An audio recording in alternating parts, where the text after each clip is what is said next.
Everyone, good morning. আশা করছি তোমরা যেখানে আছো অনেক ভালো আছো আর সুস্থ আছো। আমার আজ আরও একটি নতুন ব্লগেই তোমাদের সকলকে জানাই অনেক অনেক ভালোবাসা।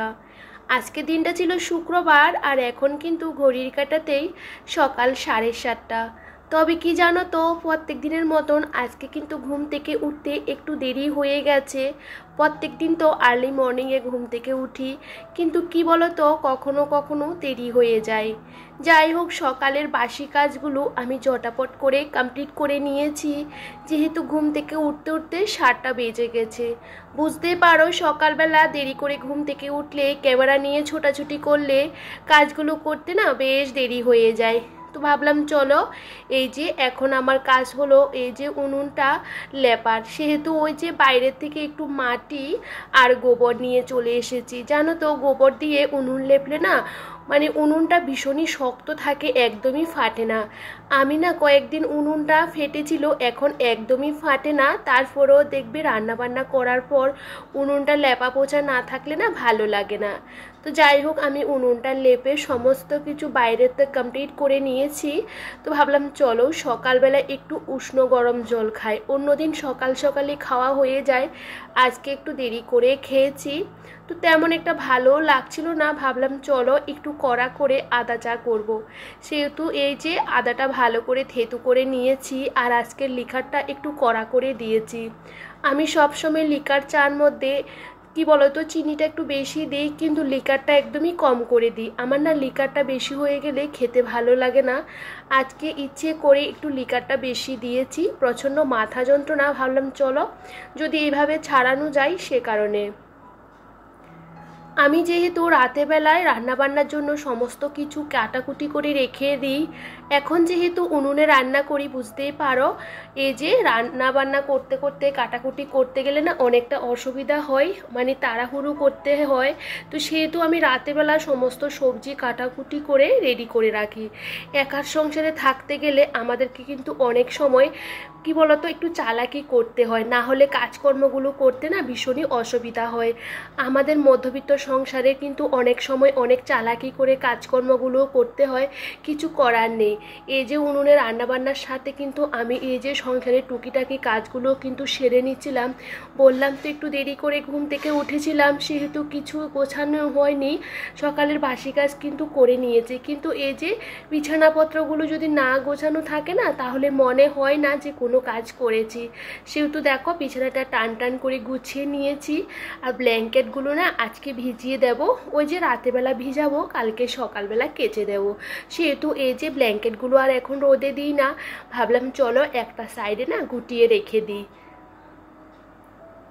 ওইদিকে আমি কিন্তু ভাতটা নামিয়ে দিয়ে একটা ভাজি বসিয়ে দিয়ে এদিকে আমার ঘরটাকে গুছিয়ে নিচ্ছিলাম।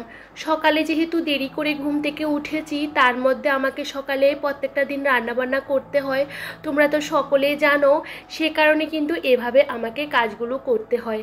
কালকে রাতে যেহেতু সবজিগুলো কেটে রেখেছিলাম, সেহেতু আমার কিন্তু বেশিক্ষণ সময়ও লাগেনি।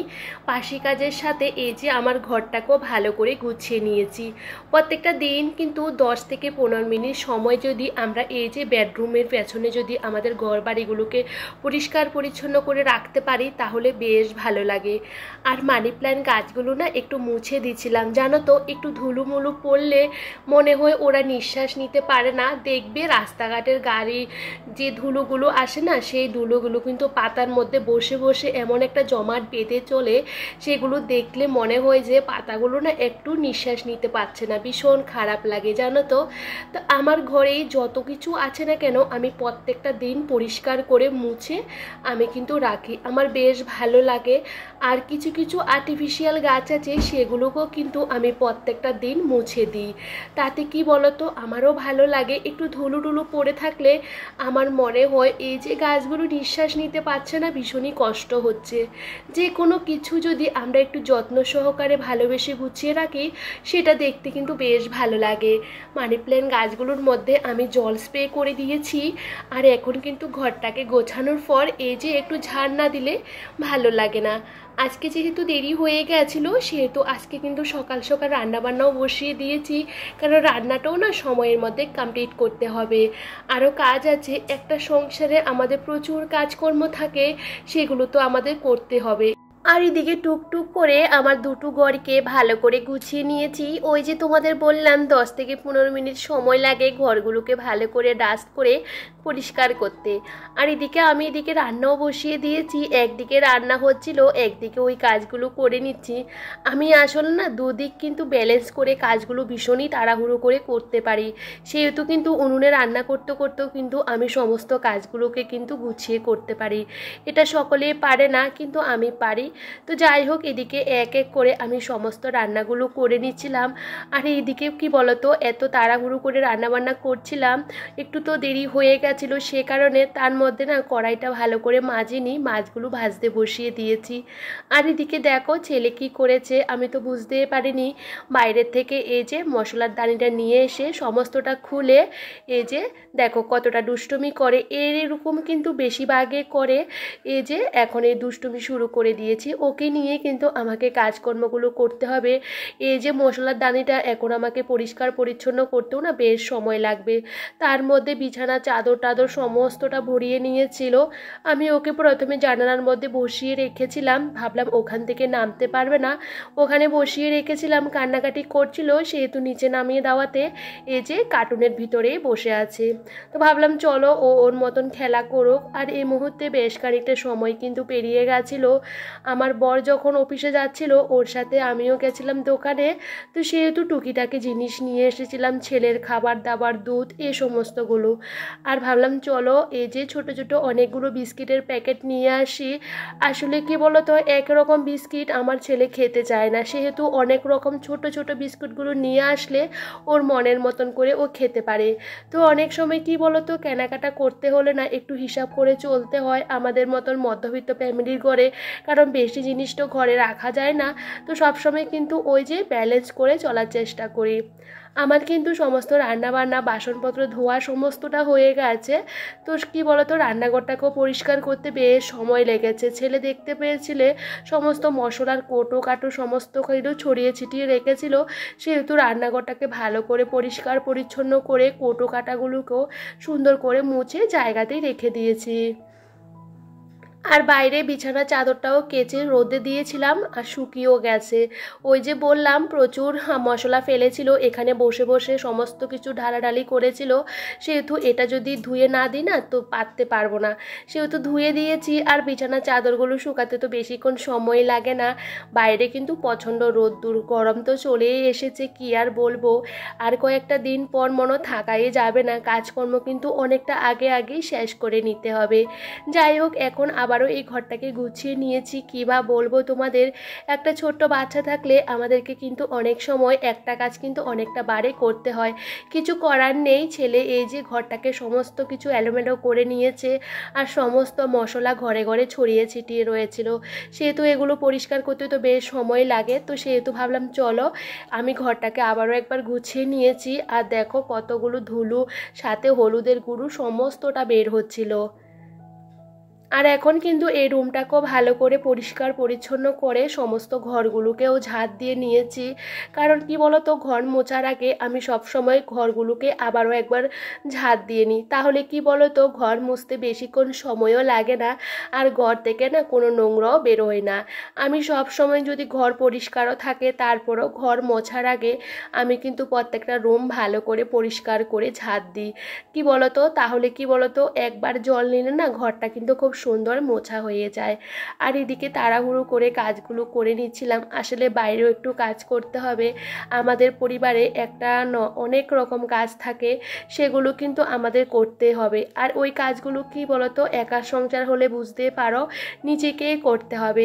তো আমি সব সময় কিন্তু চেষ্টা করি বাইরের কাজগুলোর আগে করার, না হলে ঘরের কাজগুলো আগে করার। তো যেহেতু বাইরের কাজগুলো করব আর প্রচণ্ড রোদ্দুর, ভাবলাম চলো এই যে ঘরের কাজগুলো আগে কমপ্লিট করে করে বাইরের কাজগুলো করব। আর এখন কিন্তু ঘর বারান্দাগুলো ভালো করে মুছে নিয়েছিলাম। আর সকালবেলা আমরা আজকে একটু কাজ করেছিলাম, আমার বর কিছু জ্বালানি নিয়ে এসেছিল, তো সেগুলো সমস্তটা আমাকে কেটে কেটে এই যে গোছাতে হবে। আর আসলে কি বলো তো, বড় বড় জ্বালানিগুলো এভাবে রেখে দিলে অনেকটা জায়গারও দরকার হয়। আর কি বলো তো, ছোট একটা বাচ্চা আছে, এদিক সেই দিক রেখে দিলে তো ভালোও লাগে না, ওর হাতে পায়ে লাগবে।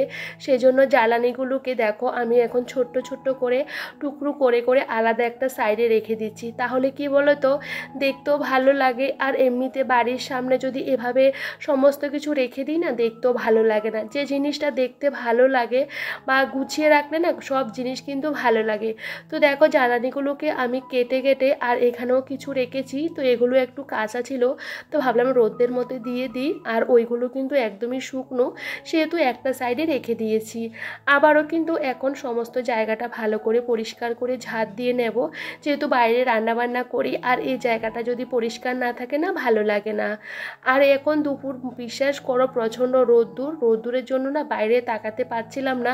একটু যে বিকালে কাজগুলো করব সেটা আমার পক্ষে হয় না। কারণ কি বলো তো, আমাদের কিন্তু সারাক্ষণে কাজ থাকে। এই যে সকাল থেকে রাত্রি পর্যন্ত, ঘুমানোর আগ পর্যন্ত আমাদের যে কত কাজ করতে হয় কী বা বলবো, কিছু করার নেই, করতে তো হবে। তো ভাবলাম চলো চান করব, একটু দেরি হয়ে গেছে, কারণ জ্বালানিগুলো গোছাতে গোছাতে না একটু সময় লেগে গেছিলো। তো ছেলেও দুষ্টুমি করছিল, ওকে নিয়ে এই কাজগুলো করতে হচ্ছিল। তো দেখো এখন সম্পূর্ণ বাড়িটা আবারও একবার ঝাড় দিয়ে নিয়েছি। তো কালকে কচু রান্না করব, সে কচুটাও না উঠিয়ে সুন্দর করে আমি ধুয়ে রোদ্দুরে দিয়ে দিয়েছি। কালকে কি রান্না করব সমস্তটা কিন্তু প্ল্যান করে রাখতে হয়। তো যাই হোক, এই সমস্তগুলো করতে করতে না আমার বেশ দেরি হয়ে গেছিলো, প্রায় 1টা মতো বেজে গেছিলো। তো আমি পুজো করে নিয়েছি আগে, কারণ কি বলতো, চান করে না আর আয়নার সামনে আসার সময় আমার হয়নি।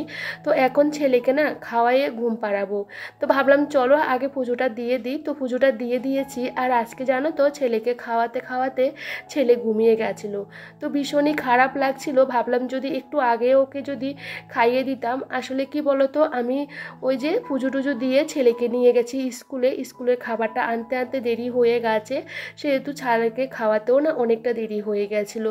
তো ভীষণই খারাপ লাগছিল, ছেলে অল্প একটু খেয়ে ঘুমিয়ে পড়েছিল। ভাবলাম চলো এই যে ঘুম থেকে উঠার পর ভাবলাম ওকে একটু সুজি বানিয়ে দিই। এই যে বাচ্চারা না খায় না, ভীষণই খারাপ লাগে। তো যাই হোক, এখন ছেলের জন্য আমি একটু সুজি বানাচ্ছি। তো দেখো সুজিটাকে ভালো করে একটু ঘি দিয়ে ভেজে নিয়েছি, তাহলে কি বলো তো, খেতেও না ভীষণ ভালো লাগে। আর একটু দুধ দিয়ে দিয়েছি, আর আজকে না জল টল কিছু দিইনি, ভাবলাম চলো দুধের উপরে ওটা বানাই। আর এখন কিন্তু আমি ঢেলে নিয়েছি আর ছেলেকে এখন খাওয়াবো। তবে চলো বন্ধুরা, আজকে ব্লগটা যদি তোমাদের কোনো অংশে ভালো লেগে থাকে প্লিজ কমেন্ট করে জানাতে ভুলো না। নেক্সট ব্লগে দেখা হবে, ততক্ষণ তোমরা সকলে অনেক ভালো থেকো আর সুস্থ থেকো।